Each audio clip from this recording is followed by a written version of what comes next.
राधे राधे गुरुजी। जी। मैं प्रयाग से रहने वाली हूँ। प्रयाग और काशी विश्वनाथ के बीच में मेरा मूल निवास है, भदोही जिला, गांव दरवाशी। भदोही यस गुरुजी। गुरुजी, मेरी माँ आपका बहुत ज़्यादा ये भजन कीर्तन श्रीमद् भागवत कथा सुनती है। मैं आपसे वहाँ पे भी प्रयागराज जो सदुआ बाबा हैं वहाँ से भी आपसे हमारी मुलाकात हुई थी। गुरुजी, मेरा डेट ऑफ बर्थ 1994 है और मैंने 2010 में 10 किया, 2012 में 12, ग्रेजुएशन 2015 में, और मैं BEd MAd हैं, और मैं संस्कृत से PG हैं और शिक्षा शास्त्र और एक डिप्लोमा है, PhD और पोस्ट ग्रेजुएट डिप्लोमा नहीं होगा। और मैं पूरा फोकस सिर्फ प्रोफेसर बनने के सपना देखी हूँ। तो बनी अभी तक? अभी नहीं बनी। अभी मैं हाई स्कूल में 39% आया था, मेरा 40% भी नहीं बना था। मैं काफ़ी प्रयास की और मैं MAd की, अभी 2025 में मेरा कंप्लीट हुआ, 86% बना। और गुरुजी, मेरा नेट JRF नहीं निकल रहा है, क्या करें, कैसे करें कि मैं पढ़ाई करूँ कि सफल हो जाऊँ? आजकल एक सच्चाई बताएं, सबसे बड़ा घोटाला शिक्षा में है। सारे युवाओं को बता दिया गया कि पढ़ो पढ़ो पढ़ो। अब पढ़ लिया इन लोगों ने, अब पढ़ लिख के मुंह फाड़े खड़े हैं, कहाँ है नौकरी, कहाँ है?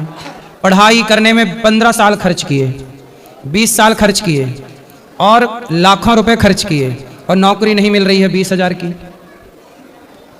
घोटाला हुआ कि नहीं? शिक्षा के नाम पे आपके लाखों खर्च हो गए, जबकि होना क्या चाहिए? मैं आपको सही रास्ता बताता हूं। होना ये चाहिए कि आप स्कूलों में पढ़ें, साथ में हुनर सीखते रहें। क्या सीखते रहें? हुनर। हाथ में काबिलियत, कहते हैं ना, काबिलियत किसी के आगे हाथ नहीं पसारती, काबिलियत के आगे दुनिया के हाथ फैलाती है कि साहब आओ आओ, वेलकम वेलकम वेलकम। आप में कोई गुण होता, गुरुजी, मैं 2016 में विद्यालय भी ज्वाइन कर ली थी, मैं पढ़ा भी रही थी। इसलिए हम कह रहे हैं कि आप सब अपनी बेटियों को और अपने बेटों को शिक्षा दीजिए, डिग्रियां दीजिए, पर साथ में साइड में कोई हुनर, यदि आपके पास टैलेंट है, योग्यता है, सब कर सकते हैं आप। अब हुनर की मैं बात कर लूं तो जरा सुनिएगा। बताओ, आप घर बनवाते हैं तो घर में POP करवाते हैं, क्या ये POP करना हुनर नहीं है? क्या टाइल पत्थर लगाना हुनर नहीं है? क्या कारपेंटर का लकड़ी का काम, सोफा बनाना, बेड बनाना हुनर नहीं है? क्या गाड़ी का इंजन ठीक करना हुनर नहीं है? आपकी गाड़ी तो बिगड़ती रहती है, क्या इंजन ठीक करना गाड़ियों का हुनर नहीं है? क्या संसार भर में जितने काम हैं, आज हुआ क्या कि हमारे अपने सनातनियों ने काम करना छोड़ दिया। इंजीनियर बनेंगे, डॉक्टर बनेंगे, एडवोकेट बनेंगे, टाइल पत्थर नहीं लगाएंगे, POP नहीं करेंगे, बिजली की फिटिंग नहीं करेंगे। आज आप लोग घर बनवाते हैं तो आपके घर में किसी ना किसी को बुलाना ही पड़ता है। गुरुजी, हमें तो इंटर कॉलेज के लेक्चरर भी बनना पसंद नहीं, सिर्फ हमको सपना है प्रोफेसर बने, BEd MAd विभाग में प्रोफेसर बने, विश्वविद्यालय में प्रोफेसर। हमको तो बनो, किसने रोका है? गुरुजी क्या बताएं, मैं 3-4 बार पेपर दी मैंने, जैसे कि मैं 39% आता है आपको? हाथों में हुनर है? सिलाई बुनाई? नहीं सर। 0 सन्नाटा लिए रहो डिग्रियां। फिर गुरुजी, ये पता नहीं, डिग्रियों से तुम्हारा पेट भी भर जाए तो बड़ी कृपा है। गुरुजी, बस माइंड में ये भी है कि इंटर कॉलेज के लेक्चरर भी नहीं बनना है, डिग्री कॉलेज के लेक्चरर भी नहीं, सिर्फ BEd MAd फैकल्टी प्रोफेसर बनना है। डायरेक्ट थोड़ी प्रोफेसर कोई बन जाएगा। आपका ये सपना भी गलत है। पहली सीढ़ी चढ़ोगे तब ना दूसरी सीढ़ी मिलेगी, दूसरी के बाद तीसरी मिलेगी, फिर चौथी मिलेगी। आप धीरे नीचे से ऊपर जाने का प्रयास करिए। डायरेक्ट छलांग लगाने के चक्कर में समय बर्बाद हो जाएगा। गुरुजी, हम ये नहीं कहते कि आप पढ़ो मत, हम ये कहते हैं पढ़ो, डिग्रियां आवश्यक हैं, IAS IPS बनो, बड़े पदों पर जाओ, पर साइड में कोई काम भी कर लो, सीख लो हुनर। तो क्या आप बुराई है? बताओ, हम गलत कह रहे हैं? साइड में यदि आपने कोई हुनर सीख लिया तो क्या गलत है? इसलिए आप, भगवान करे आपका सपना पूरा हो, लेकिन आप ना ये ऊपर का सपना ठीक है, नीचे से स्टार्ट करिए। आप तो नेट JRF तैयारी कर रहे हो, अब सिर्फ हमें माइंड में लगा है PhD करना है। काफी लोग हमारे अभी PhD में 5 साल और खर्च हो गया। 3 साल, 3 से 5 के बीच में JRF हो जाएंगे तो 70,000 रुपए फेलोशिप मिलती है। तो 3 कहने का है, PhD में 3 साल कहने का है, लगते लगभग 4.5 पौने 5 साल। 28 महीने से लेके 5 वर्ष तक रहता है। 28 महीना होने 33 जमा हो जाते हैं। प्राइवेट विद्यालय वाले तो उसमें काफी फीस लगता है, तो 28 माने 3 साल तक कंप्लीट कर देते हैं। कर लो, ये भी कर। शादी नहीं की आपने? अभी नहीं गुरुजी। बुढ़ी नहीं हो जाओगी तब तक? शादी कब करोगी?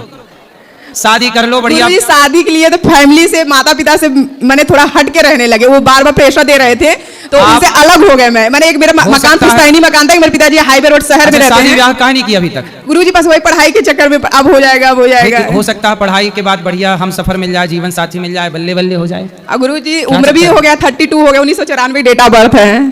तो अभी 5 साल और रुकोगी? हैं दादी अम्मा ना हो जाओगी?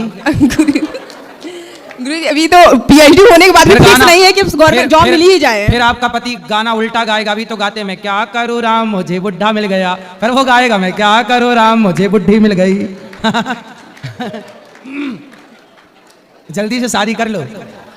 जी गुरुजी। हैं? जी गुरुजी। विवाह कर लो और विवाह के बाद भी पढ़ाई जारी रखना। जी गुरुजी। विवाह की सही उम्र क्या है आप बताओ? गुरुजी 25 से 35 साल तक सही उम्र है। 25 में हो ही जा। अब जैसे आप 32 की हो गई, अब यदि 32 में आपका विवाह हुआ तो 32 में विवाह होगा तो 33-34 तक। नहीं गुरुजी, 1 से लेके 5 माने 25 साल तक ब्रह्मचर्य रहता ना, फिर उसके बाद गृहस्थ, फिर वानप्रस्थ। हाँ तो 25 साल तो पार कर गई। मैं कर गई ना गुरुजी, और तो नहीं लोग करते हैं। नहीं और नहीं कर रहे हैं, जल्दी कर रहे हैं शादियां। आप ही लेट हो, आपकी गाड़ी लेट चल रही है। बस सुनो, लेट विवाह करने का नुकसान सुनो। जी गुरुजी। जैसे आप 32 की हो गई, 32 की हो गई, 32 32 की हो गई, शादी करोगे 33-34 में बच्चा पैदा होगा। जी गुरुजी। जब 34 साल की आप होंगी तब आपका बच्चा गोद में खेलेगा। फिर जब बच्चा हो जाएगा 20 साल का, तब आप हो जाएंगी लगभग 50-52 साल की। बोलो हाँ। तो 52 साल की फिर जब आपकी बहू आएगी तब तक आप बहुत बुढ़ी नहीं हो जाएंगी?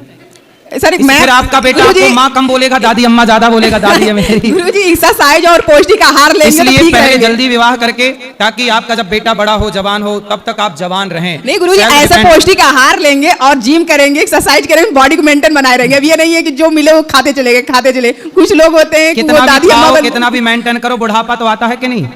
जी बुढ़ापे से जीत जाओगी? बताओ। नहीं गुरुजी, एक्सरसाइज करने से व्यक्ति फिट रहता है। ठीक है, तो ये मैया जो बूढ़ी बूढ़ी बैठी है ये कहीं नहीं करें एक्सरसाइज, आई बुढ़ी हो गई। ये लोग फैमिली में ज्यादा व्यस्त रहते हैं, समय नहीं देते अपने आप को। मतलब आप बुढ़ी नहीं होंगी?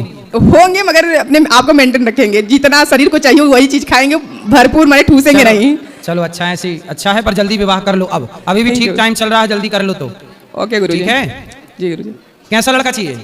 हम प्रोफेसर बनना चाहते हैं तो प्रोफेसर ही पसंद है। तो देखो कोई प्रोफेसर। गुरुजी थोड़ा राजनीति में भी रुचि है। मैं जा रही थी लखनऊ राष्ट्रीय अध्यक्ष से मिलने के लिए। कहाँ नहीं लड़ लेती हो? चुनाव कहाँ नहीं लड़ती हो? गुरुजी राष्ट्रीय अध्यक्ष जी दे रहे थे टिकट, मैं ली नहीं। हम जा रहे थे लखनऊ राष्ट्रीय अध्यक्ष पूरे सीएम अखिलेश यादव जी से मिलने के लिए, मगर वृंदावन भगवान ने, बाकी बिहारी ने खींच लिया। मैं स्टेशन रुक गई थी, उतर गई थी, फिर मैं इधर घूम चली आई। चलो ले लो टिकट विकेट, लड़ लो चुनाव। अच्छा है, अच्छे लोगों को चुनाव लड़ना चाहिए, पढ़े लिखे लोगों को, ताकि राष्ट्र का भविष्य अच्छे हाथों में हो। क्योंकि आज हमारे देश में नेता कुछ तो ऐसे हैं बिल्कुल नहीं पढ़े। पढ़े लिखे लोग, आप जैसे लोग राजनीति में जाएंगे तो भारत का भविष्य सुधरेगा। Thank you. इसलिए आप लोगों को जाना चाहिए राजनीति में। जी गुरुजी, मैं सिलाई कढ़ाई नहीं की, मगर काफी टाइम से मैं राजनीति में लोगों से मिलना जुलना और अच्छा खासा संबंध भी है। मेरे फैमिली वाला तो, फैमिली में पिताजी माताजी सपोर्ट नहीं किए थे पढ़ने के लिए, तो हमको राष्ट्रीय अध्यक्ष जी ने 5 लाख रुपए दिया था पढ़ने के लिए। एमएड करें, 1 लाख में नहीं हुआ था एमएड, उसमें 5 लाख रुपए खर्चा हुआ था। अब बस किसी लड़के को देख के शादी ब्याह और कर लो बिंदास, और मुक्त हो जाओ अपनी जिम्मेदारियों से। जी गुरुजी, थैंक यू। राजनीति में जाना ठीक रहेगा ना गुरुजी? जाना चाहिए जरूर, राजनीति में अच्छे लोगों को जाना चाहिए, पढ़े लिखे लोगों को जाना चाहिए, और जाने से पहले देश प्रेम रगों में होना चाहिए। देश से गद्दारी ना करना। कुछ राजनेता देश से गद्दारी कर देते हैं, गद्दारी नहीं गुरुजी। मेरे स्कूटी में मैं स्कॉलरशिप आया था तो मैं स्कूटी ली हूँ 125 सीसी का, तो उसमें भारत का लोगो बहुत वीआईपी लगा है। आपने सीसी तक बता दी, कौन सी सीसी की स्कूटी ली है? सही, आपके अंदर राजनीति है, ये भी बता रही है मैंने, ये सीसी की स्कूटी ली है ना? उसमें ब्रेक भी होगा फिर? आपने ये तो मेंशन किया नहीं, उसमें एक ब्रेक भी है, एक्सीलेटर भी होगा।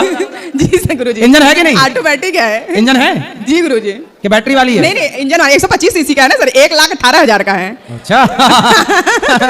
सही है, सही। राजनीति में सर काफी मेरा रुचि, मेरे पिताजी ने गांव के कोटेदार हैं, काफी लोग से उनसे बहुत राजनीति, अभी राजनीति में और विश्लेषण करना पड़ेगा कि बोले गाड़ी का कलर क्या है ना? व्हाइट है कि नहीं? व्हाइट कलर है गुरुजी, ज्यादा हम पसंद कपड़े में व्हाइट ही करती हूँ, स्पोर्ट का शूज और व्हाइट कलर कपड़ा। विस्तार से बताओ, तब माना जाएगा कि आप राजनेता हो, क्योंकि राजनीति में ऐसे ही बताना पड़ता है। चलो अब आगे। प्रणाम गुरुजी, कोटि कोटि प्रणाम।